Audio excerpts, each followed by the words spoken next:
OGDuffy back with another arcade related video. This time out we are looking at the top 5 arcade games that have created the most revenue, the most cash in their lifetime. Yes, and we're not talking millions, we're not talking hundreds of thousands, we're talking billions, folks. Billions of pounds of 10 pences or whichever coin monetary value you had wherever you are were pumped into these machines, making mega money. Now, of this top 5 that we're counting down, I'll be absolutely honest, most of them did not come as a surprise to me. But this one we're about to look at in 5th position certainly did. But now I'm giving it some thought.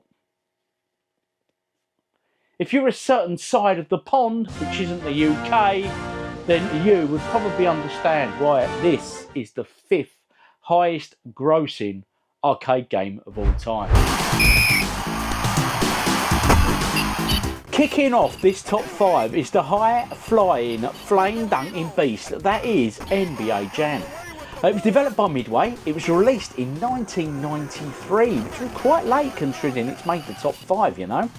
It brought sport fans into arcade like never before. It earned over $1 billion in coin drop revenue.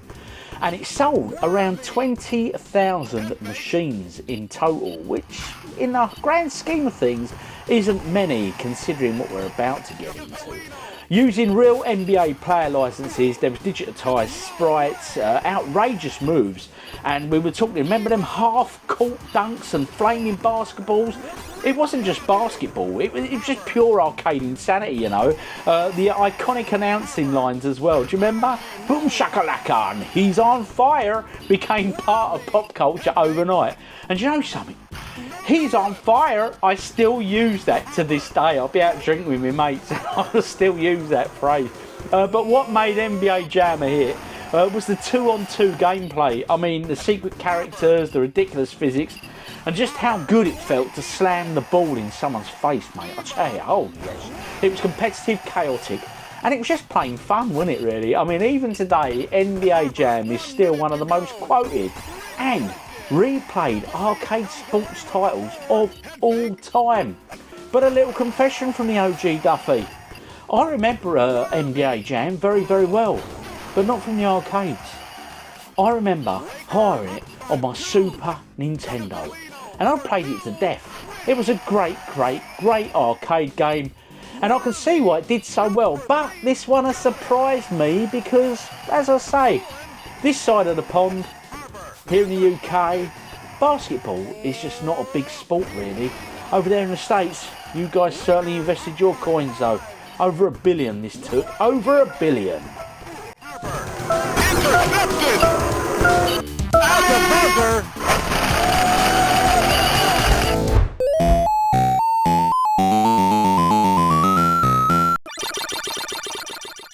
Coming in at number 4, the queen of the arcades, the one, the only, Ms. Pac-Man.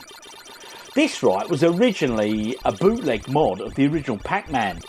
The game was so good, right, that Namco then decided to officially release it in '81, and it paid off for them. They earned over 1.2 billion in revenue with this, and it shifted a massive 115,000 cabinets. Ms. Pac-Man became one of the most beloved sequels in gaming history. What made it better than the original? Smarter ghost AI, 4 different maze layouts, faster gameplay, bonus fruits that moved around the screen. It was Pac-Man, just more dynamic and unpredictable, you know. Ms. Pac-Man also became an early gaming icon for women. It was one of the few female leads in video games during the 80s. Many fans still say it's superior to the Pac-Man experience, and judging by the earnings, the arcade certainly would agree with you. She's fast, she's fierce, and she's forever part of arcade royalty. But my question to you people, is this the last of Pac-Man we're going to see in this top 5? Come on, I think you know the answer, folks. Ms. Pac-Man? Yeah, not a bad one, but I think we can do better, you know.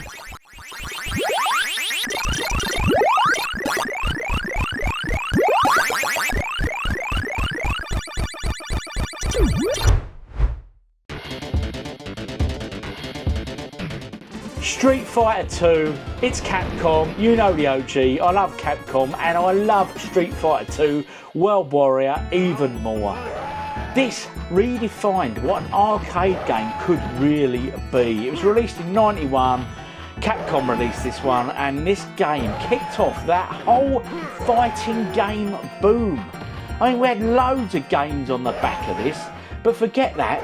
This raked in over $10 billion in earnings when adjusted for inflation and selling around 200,000 arcade cabinets. With its deep combination style, there was balanced characters, competitive edge. Street Fighter 2, right, it just became quickly the centre of every arcade, didn't it? Whether you were a Ryu loyalist like myself, or you were, you know, like Blanca and bashing his button to make him do that sort of electrifying technique, this game just had a way of pulling you back in just one more go every single time. Not just that, you had the competitive edge as well. The best player stays on. It was a real great game. But let's be honest, it's not just the gameplay. The game's global cast of characters, the flashy special moves, the voice samples, all together combined to create a vibrant arcade atmosphere. You could literally hear a Street Fighter 2 cabinet from across the room. Tournaments, friendships, rivalries, they all happened here. And one more question, folks. Who is your go-to character on Street Fighter 2? For me, it was and always will be Ryu. My love for this game come from my Super Nintendo.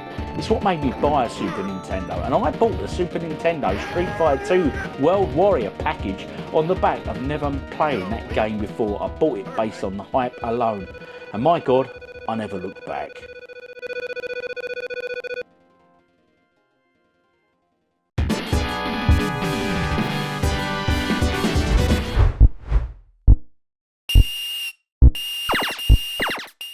Space Invaders was revolutionary. It pulled in over $13.9 billion in revenue, adjusted for inflation, and at one point it was reported to cause a coin shortage in Japan due to its popularity.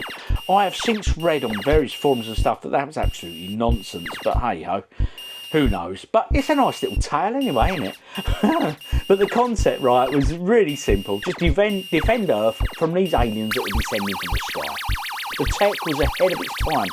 The game was coded from scratch, and Nishikado even had to build custom hardware to run this on. The gameplay ramps up in intensity as enemies moved faster, the fewer there were. It was a clever workaround due to the processor limitations that ended up defining, right, the game's suspense. Not that as well. The sound, dun, dun, dun, dun, and that just speeds up as it goes, gets you really sort of engaged in the game as well, you know. But Space Invaders, it inspired a generation of developers, gamers and coin drop addicts, including myself. Even now, right, the minimalistic visuals, the hypnotic sound make it one of the most iconic games ever made. I challenge you now, go play a game of Space Invaders, and I'm pretty confident that you'll play it again. Definitely. You'll have just one more game. It's so good. Absolute classic.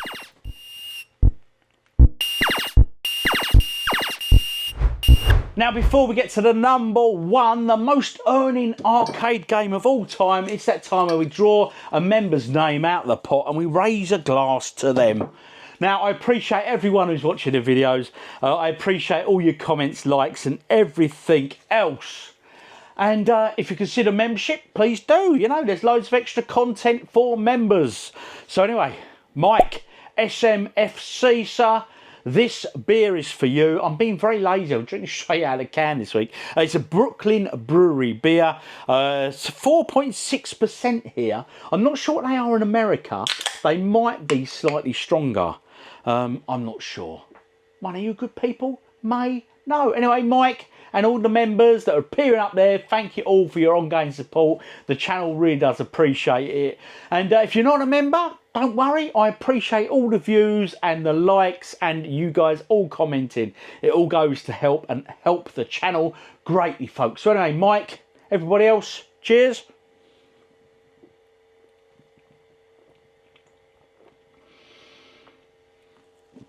Oh, that's tasty. I wonder if the colour of this can has anything to do with which could be the #1 grossing, highest grossing arcade game of all time. I think you know it.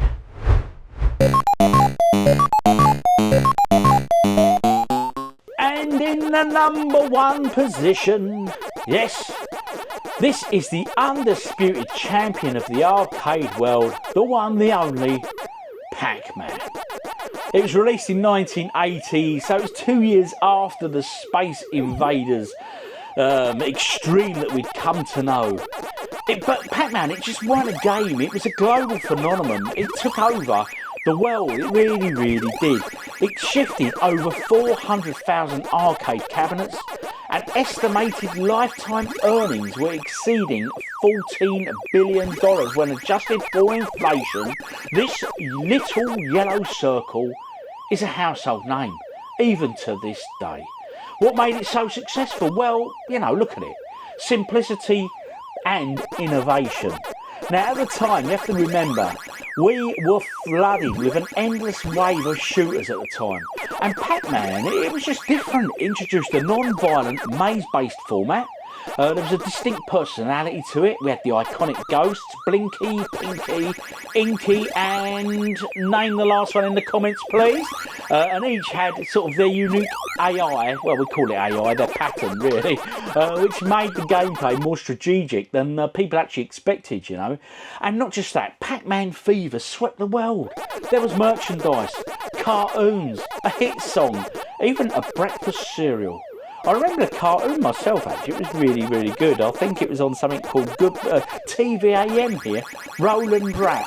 I think he used to play it on his show. Who remembers Roland Rat? Come on, anyway, show your age. And let's not forget, this game helped open the door to casual gamers. And it also drew in a massive female audience. More than 40 years later, Pac-Man still chomps away at the highest scores and the history books. Man, what a game. Again, like Space Invaders before, I challenge you to go play a game of Pac-Man, and I guarantee it, you'll play another game. You will. You'll say, oh, one more go.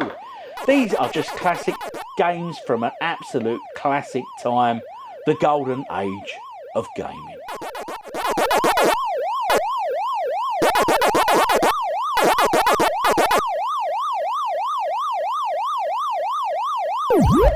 There we have it, the absolute top 5 grossing arcade games of all time. Now, to be honest, what are your thoughts on that top 5? Do you think they're all absolutely iconic games, of which I believe they are?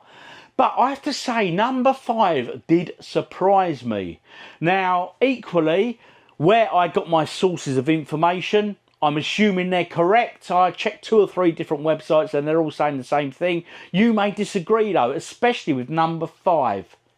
Yeah, NBA Jam. Do you think that was as high grossing as it says it was? I think it probably was. I can imagine over in the US it was absolutely huge because basketball's a great sport, and hey, the US market is a huge market. Let's be honest, you can break the US with video games. My God, you were in for the coin back in the day. But then we look at the other games in that top 5, you know. NBA Jam. Then we had Ms. Pac-Man. Out of the Pac-Man games, I have to be honest, Ms. Pac-Man or Pac-Man, Pac-Man every time. And for that very reason, I probably don't give Ms. Pac-Man any play at all, because I always play Pac-Man. It's my preference, you know. And then we're looking at Street Fighter 2, The World Warrior. An absolutely class game that a whole genre just rolled off the back of that, you know. I mean, look at the SNK games. There were so many SNK games that if it wasn't for that Street Fighter 2 game like that, mate, I don't think we've had all them Samurai Showdowns, Fatal Furies and the rest of it. And then you got your Tekken series and everything else from all the other companies. That genre goes on and on and on, and I am a huge Street Fighter fan. Ryu for me, every time. I'm not the greatest at it, but I love it. And then of course, we had Space Invaders. You know it. But that, right, trust me, back in the day, you'd go in your local sort of swimming baths, pubs, you know, the family room of the pub or arcades, and that iconic sound, trust me, with the you would hear that absolutely everywhere. And everyone, each one of them games, what was great about Space Invaders, when you consider back, it was 1978, it was easy, it was so simple. Anyone, literally anyone, could just look at the screen, you know, in the little test demo section, put in 10p and play it. Everyone sort of knew how to play Space Invaders, which is a sign of a really, really good, well-developed game. And then finally, of course, the only Pac-Man, apparently is, they got that character when they were eating pizza. It makes sense. Whether it's true or not, I don't know. I'm sure many of you will let me know in the comments though. But again, another great iconic arcade game. This was just a great time to be alive. There were just so many great games during that whole era, right through from the late 70s right through to the mid 90s. You know, there are so many iconic arcade games in that time span. I could do thousands of videos based on just arcade gaming alone, because my god, when I say it was the golden age of arcade gaming, I'm not wrong, folks. Prove me wrong. Anyway, I've been OGDuffy. I hope you've enjoyed this, but your comments are now appreciated. What do you think of this top 5? Just a great time to be alive, it really was. And let me know your thoughts, you know, which one is your favourite game, etc. For me, if I had to put them in the top 5, I can't argue with this. Well, I can. I'd drop NBA Jam off. Not because I dislike the game. I love the game. But I can think of so many other great games that I'd put in its place. But we're not doing it on popularity. We're doing it on Kerching, which took the most coin. Let's be honest. That's what it was all about for these arcade companies. Anyway, I've been OGDuffy. You've been awesome. Subscribe, like, but comment. See you all on the next one. Look forward to reading your thoughts.